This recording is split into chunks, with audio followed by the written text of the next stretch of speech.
Stupidest superpower you could turn into deadly.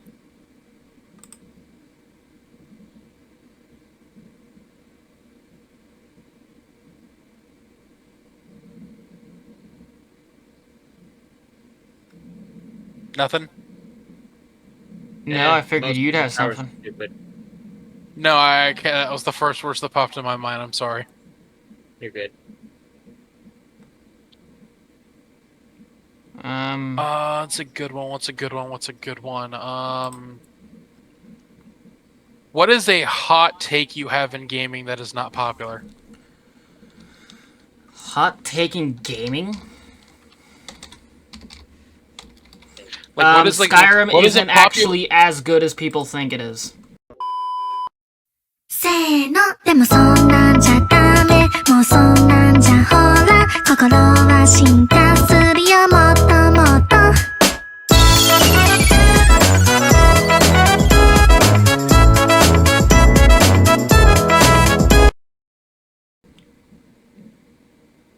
That's not really a hot take. No, there's a lot of people who will lose their shit for it.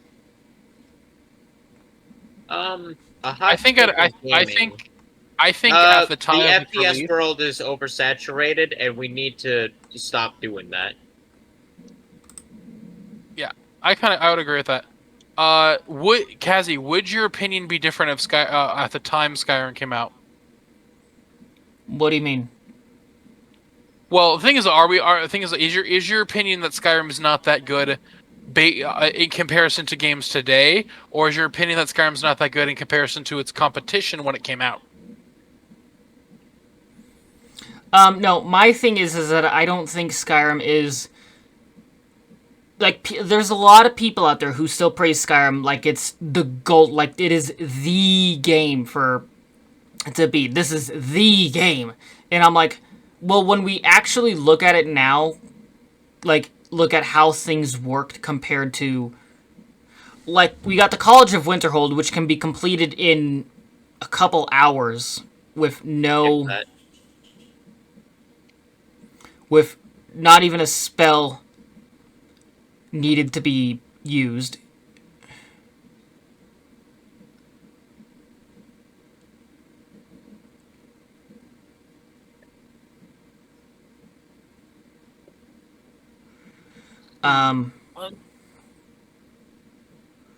It's just mainly I don't think it's as good as people remember. There's a reason why its modding community it is still prominent, type of thing. So, if let me go check. I have the exact date for this. Where the fuck is my Skyrim at? There it is. So I recently did a complete, because I have never earned it. I realized when Oblivion was coming out that I had never actually played Skyrim all the way, especially on my PC version, which was completely I didn't have a single achievement for it, and only like 20 hours of playtime at the time I started this. I did a 100-hour playthrough where I earned every achievement in the game. I did this in May of this year. Mm-hmm. So I did a completely unmodded playthrough. Are the criticisms that are levied against the game valid? Yes. Is the game like bad by any means? No. Like, I think at the time it released, Skyrim was the game, and a lot of people are just locked in nostalgia, especially because there's a current movement of going back to older games because the new ones just suck.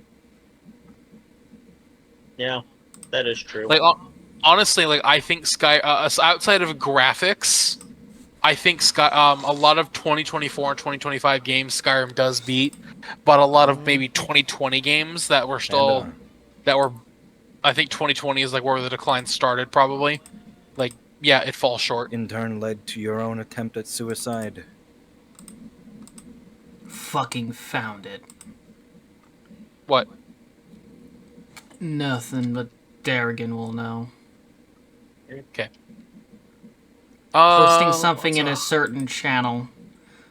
Fucking finally found it. Here's my hot topic.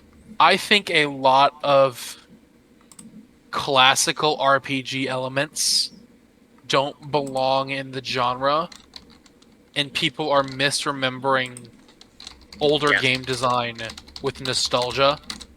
Yes. And a few things like this. A few things like this. I think like the old style like stat allocations and like old style like random things you need a skill for that you should just that you like realistically would be able to do on your own. Like I think a lot of people are taking that old game design for when gamers used to be either hardcore or not at all.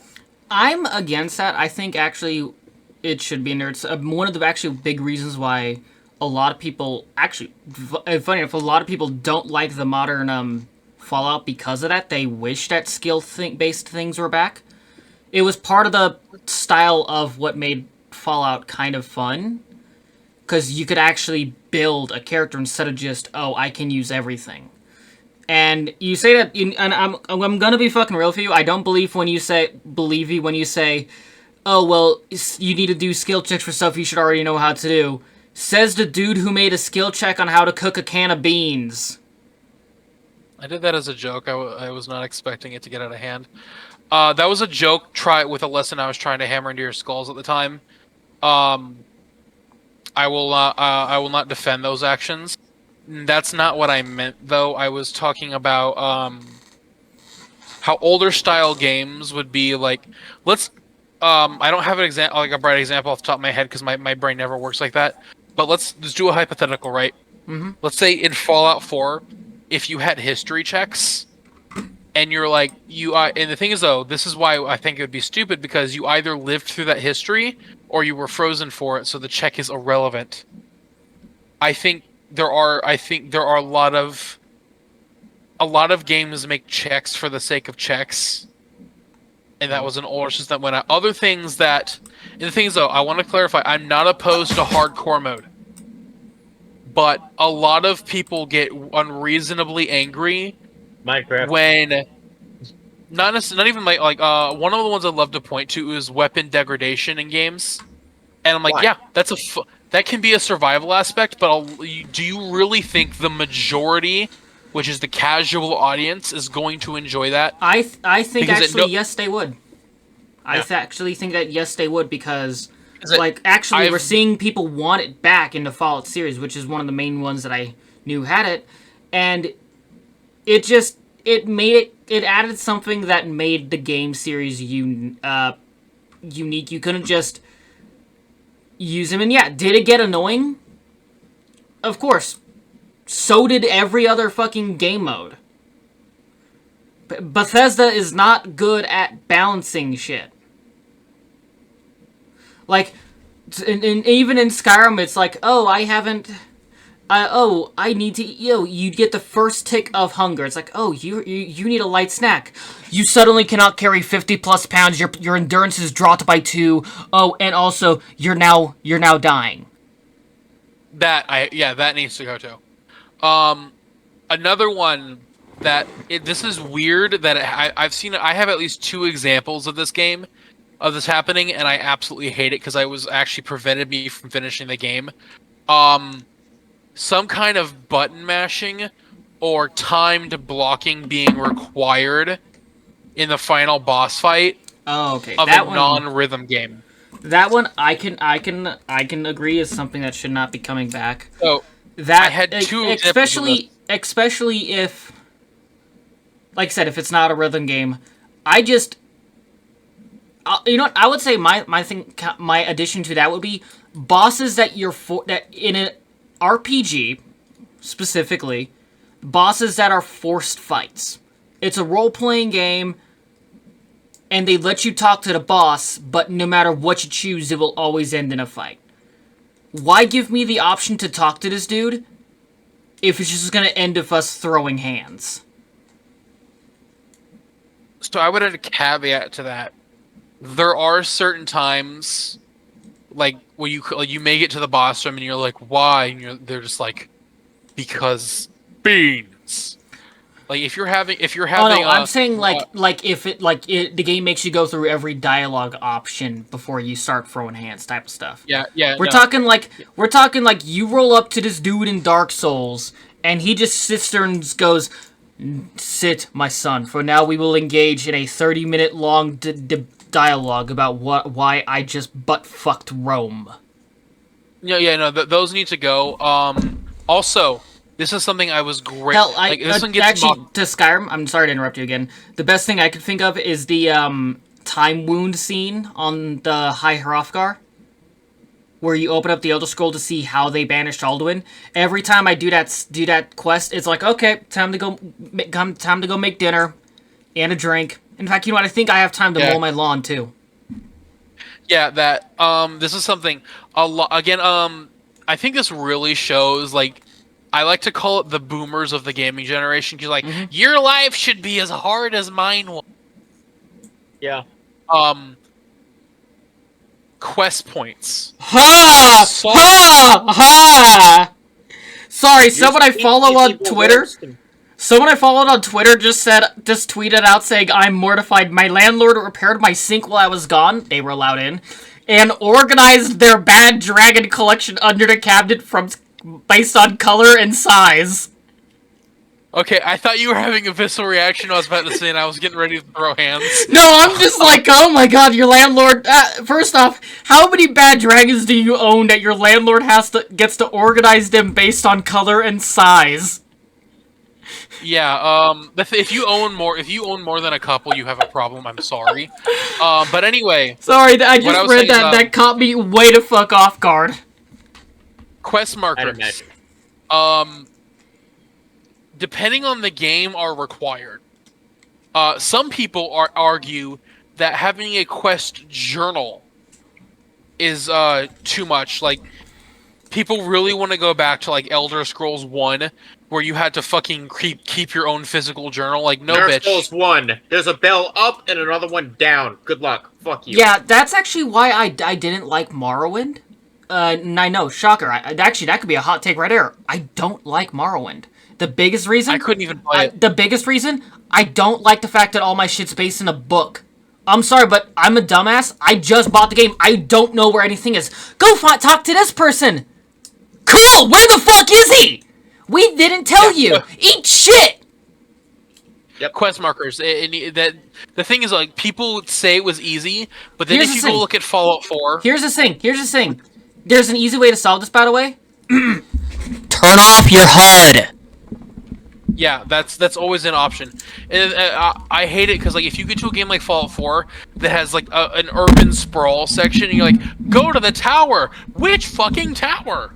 New Vegas.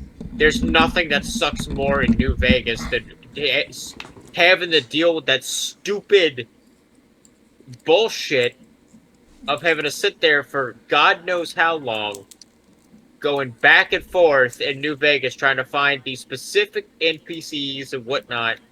So, a lot of what kills New Vegas with that is because for some reason they decided to break the strip up into, like, 10 different fucking loading screens. And for some reason, like, all up to that point, it's just, oh, hey, man, thanks for finding me. I'm not gonna even beat around the bush. Go here, fuck that guy, come back, I'll tell you what to know. For some reason, when you get to New Vegas itself, hi, you're gonna have to be the fucking middleman and do all this stuff for us, and it just gets fucking stupid. There's a reason why a lot of people, you are right there, and that is one of the biggest complaints with New Vegas, is...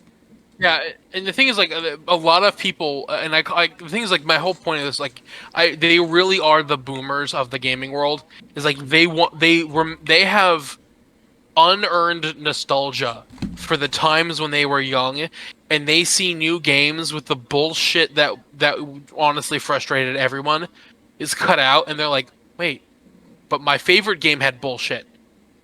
You have to suffer because I did.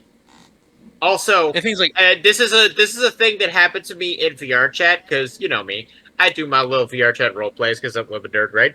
I got told, hey, there's this cool asset for VR chat avatars where it's kind of like an X-ray vision to where you could highlight player models through the world map, right? Mm-hmm. To see them through walls and shit. And I got told, well, that's immersion breaking. And the thing is, we were in basically an out of character, cards down, thing because everybody was lost in a labyrinth. And I said, okay, this stopped being fun. We need to go connect because even the DM is having to pause the session because everybody's too far gone. And I was told, hey, man, that's immersion breaking. You know what's more immersion breaking? Not having fun. Hell, I was in a roleplay group and I got yelled at by one of the DMs because we were supposed to spawn in at a certain spot and then walk to it was the spawn here, you walk around and you explore. I had just got in, I was like 20 minutes late, and I ended up invisible flying over to them to where I was close enough that I could, come out of invisibility and walk towards them, and I had the name tags on so I could find them. I got yelled at because I decided to break immersion and do it that way, and I literally told him, like, dude, it took me like 5 minutes to fucking find you guys while flying. How long do you think it would have fucking taken me to find you just by walking? Yep. With nameplates off. Immersion is not fucking worth, suffering. Well, that's why, with the weapon degradation thing, it's a cool thing to have, but there's a limit to the point where you can really fuck it up if you're not good. And the thing is, like, this is what I was saying, like, this is why I'm in favor of you having the hardcore option, but, like, I've only ever played a couple games with weapon degradation, and that's one of my biggest reasons for not going back. Like, there's sucks nothing more than repairing your weapon, getting into a projected firefight, and in the middle of it where you're in battle, oh, your weapon broke. God fucking damn it. To be fair, I do not like it when people over-dramatize how bad it is. Like, there are people who, like you said, like, oh, I fire 3 shots, my gun's broken. Most guns in New Vegas won't break until after you fired hundreds of rounds. And to be fair, in real life, you fire several hundred rounds for a gun, it's gonna start acting up from all the gunk buildup. So, I will say this about the New Vegas weapon degradation thing, right? New Vegas was generous with it. It gave you plenty of time, and it gave you a way to repair your weapons. It even gave the Jerry... Weapon degradation... well, here's the thing, also, Can I please... Hold on. No, you had your chance. My turn. New Vegas weapon degradation. You had every opportunity to repair it. Go find another of the weapons, strap them together. Go find this thing or that thing, go to this bench. These benches are in all sorts of easy, fast travel spots. You have plenty of time and option to repair your weapon. They also included the jury-rigging perk in like New 3, which... In 3, and you had to find the exact same fucking gun to repair it. New Vegas also added the jury-rigging perk, which was like, hey, you have a bolt-action rifle, cool. As long as it's a rifle, you can use it to repair this. So, and that's the thing. New Vegas gave options. What people are mad about with weapon degradation games is you have no way to fucking repair your goddamn weapon, and you're just stuck for basically a half the goddamn campaign, or longer, with no weapon to work with. Oblivion was... That's the weapon degradation mechanic that sucks. Oblivion... how do I counter it? Oblivion was really bad with this, and why I was not always fond of Oblivion. The only way to repair your items, weapons and armor, was to carry repair hammers or have someone to repair it. Well, I'm fucking an hour deep into a fucking Oblivion Gate. I don't have time to fucking repair my shit. And a lot of these enemies aren't going to be dropping weapons for me to use. So, yeah, and like the repair hammers legitimately weighed a pound in game, and you have like 100 to start. I can't be carrying around 30 fucking plus repair hammers, and until you get to a high enough level, you gotta tap it once, it repairs like 10%, tap it again, it repairs 10%, but then the hammer breaks. It isn't until you get to be higher level that they stop breaking as frequently, and to the point where they stop breaking at all, and you only need one. My problem with that one was just straight up, okay, cool, I've tapped my sword 3 times, now my hammer is broken, time to pull out another one. It was like the main thing I used the duplication glitch in the original for, was so I didn't have to fucking carry around 50 fucking hammers. Just to repair my shit. Weapon degradation isn't as much the problem as countering the weapon degradation. If your weapon degrading is so forced to the point that one wrong move, if you didn't perfectly plan, your weapon to degrade at just that moment, It just why? Why are we doing this to ourselves? And the thing is, like, let's be honest, because like we're all harder than we're none of us are casual gamers here. No. Like, let's be honest, the person who's coming home from work at the end of a long day and has an hour to themselves doesn't want to get an hour into an Oblivion Gate and just be told, oh, looks like the fun's over for you. Yeah.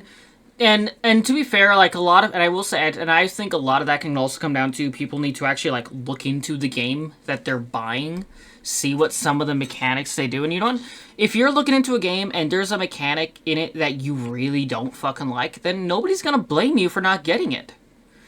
It's just same reason like why I don't play a lot of more modern games, because a lot of them just suck ass, and also apparently Black Ops 7 is fucking dog shit. But a lot of those games, they're just not...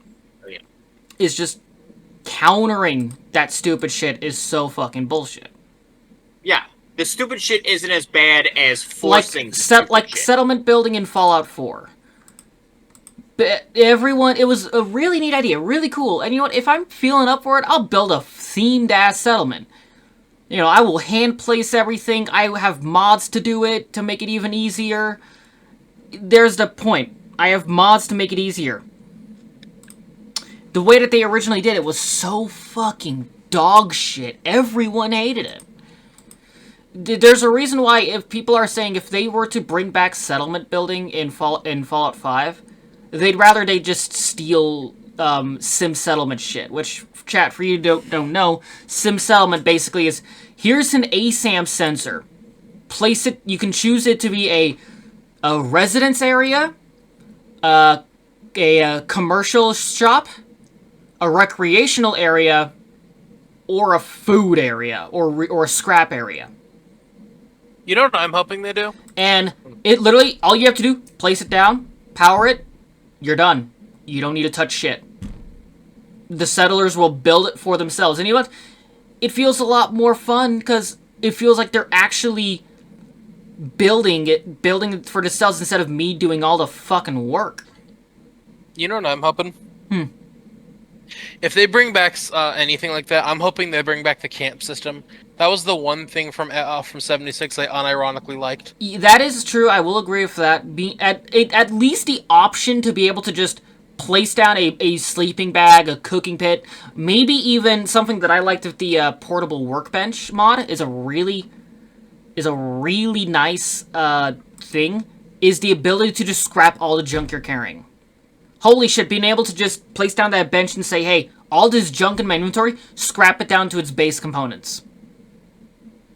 That does so much fucking wonders, because I don't think people realize just how much it is. I mean, I am glad that Bethesda implemented a way so that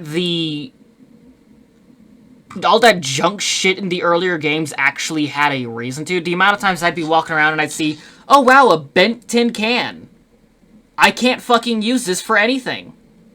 Yeah, that's a coffee It's like, mug, oh, but you can use tin cans to make Sierra Madre and bullets. I'm like, yeah, non-bent tin cans. If it's bent, that thing is legitimately just useless.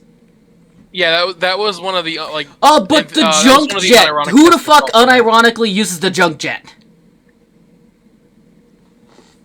Tell me who unironically uses it. Why would you use it? It's outclassed by damn near everything else in the game by the time you get it. Even in Fallout 4, they're like, oh, but you could fire junk out of it. Yeah, let me fire this highly valuable wonder glue at a motherfucker. The JJ has one good use, and that's to fire explosives at people. Yes. If you can turn it into a Molotov launcher, you're good. That's it. If you specifically spec into explosives, it's a good weapon. And that's enough to justify. But yeah, no, that's one of the unironic good things they did was the junk system in the newer games. I would say though the degradation of mechanics in games is also something we should consider. Because and I'd hate to bring it back up, but I've been playing it a lot recently. Fallout 4. Oh, you can't do a weapon. Like, say I hotkey my rifle. I could pull it out, cool. I can't unpull it out. Like, and that's something I liked about New Vegas and 3s, where it was not had multiple things per D-pad point. No, it was just left, right, down, up, corner, corner, corner, corner. Or basically 1, 2, 3, 4, 5, 6, 7, 8. And it was nice about it because then I could click something again and my character stops using it. Like, let's say I'm making a rifle and fist build. I'm firing my gun and someone gets close. A rifle's not good in close range. I want to pull out my hands. In Fallout 4, I have to open the Pip-Boy and unselect the weapon, probably taking a hit or two while I'm in that transition period because you can't defend yourself. In New Vegas and 3, click a button. Alright, motherfucker, let's throw hands. And also the fact that you can't VATS action grenades. Like, sometimes my fucking aim sucks, and I want to be able to just fucking make sure that fucking nuclear grenade is gonna land on the motherfucker I want it to. I'm trying to achievement hunt Fallout 4 right now, and like, yeah, I'm having a. And then if you ever get power armor, like suddenly your ability, like you have to completely recalibrate how you throw because you do throw hard further. Like the amount of times I've ricocheted a fragmentation grenade around. Yeah. I like how they did the power armor for 4. I will give them credit. That is a really nice system, where in the older games, it was just a piece of armor you had to wear. I think that they should bring back, however, the power armor training. It seems really stupid that anyone and their mother can just figure out how to use this highly complex armor. Where in the older games, it was literally, hey, we have documented evidence of this dude getting his spine twisted in half because he didn't know how to use the power armor correctly. Hi, you're a lawyer. You somehow know how to use it. I almost think it's a retcon, because like if you look at the modern power armor, it's no longer possible to twist your spine in half. Like it has a rigid skeleton. Yeah. Yeah, but you get the idea, though. It's like I get the idea. I would do it for balancing, so that way, you know, you're not just stumbling upon a piece of power armor and be like, okay, cool, I'm level 2, let me equip this so I'm immediately now end game ready. Power armor, in my opinion, should always be a mid to late game thing. It should never be given to you at level 1. Sorry, Bethesda, I hate set pieces. I hate points in games that are done just to look cool. And I will say, though, they dropped the ball with the Fusion Core thing. Because in the Fallout show, we watched this. You know, they literally had the Vault, whatever it was, Vault 4? Was being powered by a singular Fusion Core. An entire vault. A singular Fusion Core. And then when we get into 4, and I will say this is a hatred on the community. Oh, you can power a pre-war vault for 200 years, but it can't power armor for 20 minutes. That's one thing I hope we see stop happening in the gaming community, is shitting on something when it's very painfully obvious it's a gameplay mechanic. Sometimes, I'd hate to say this, and I hate it, sometimes you gotta drop logic and reason for a gameplay mechanic. The thing is, though, actually, you can easily logic and reason it, because let's walk through this. Like, is the Fusion Core on its own in fucking the vault? No, it's hooked up to that big ass reactor. So meaning and they clearly say that they do have backup generators and such that can help keep it running for a few more days, and eventually it will run out. And it's we actually see in Vault 81 in Fallout 4, they get regular shipments of Fusion Cores. So they're clearly making them. So they clearly go through them. Follow this logic, though. Mm-hmm. Like every time we've seen a Fusion Core plugged into something, it's part of a much larger apparatus that is clearly generating energy. If you go to the Vault 4, it was hooked up to those big like Tesla things. Like that is clearly generating power on a much larger scale. Is the power armor doing that? No, it's siphoning power directly. Meaning the Fusion Core is not intended to be its own power source. Or it's also hooked into, like, a civilian house. Like, let's be real here. That is a mini fusion reactor, essentially. A mini fusion battery. It's obvious it's not...